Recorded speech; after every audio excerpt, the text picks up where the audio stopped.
Welcome to our channel. Today we how to restore indexing with Google Search Console URL inspection, quick tutorial step by step clearly. Open your Google Search Console account. Locate the property you want to manage. Click on the URL inspection tool in the left sidebar. Enter the URL you want to inspect in the search bar at the top.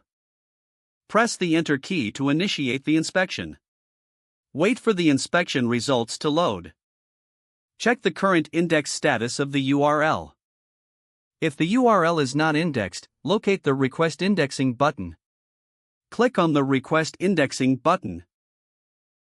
Confirm you want to request indexing of the URL in the prompt. Complete any additional verification steps, if prompted. Review any issues indicated in the inspection details.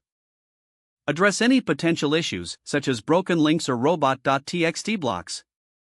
Once issues are resolved, repeat the indexing request if necessary. Monitor the URL status periodically to see if it gets indexed. Return to the coverage report for an overview of all indexed pages. Utilize the insights provided to improve your website's indexing health.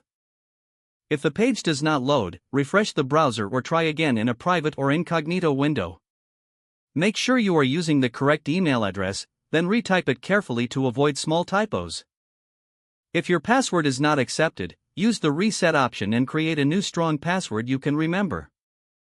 Check your spam folder for verification or security emails, then complete any requested confirmation steps. Enable two-factor authentication if available to improve account security and reduce unauthorized access risk.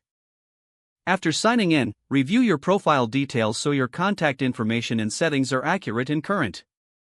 If you see an error message, note it down and try again after restarting your device and internet connection.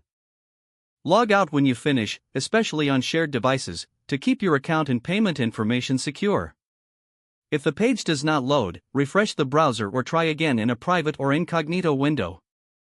Make sure you are using the correct email address, then retype it carefully to avoid small typos. If your password is not accepted, use the reset option and create a new strong password you can remember. Don't forget to like this video and subscribe to our channel for more step-by-step tech guides.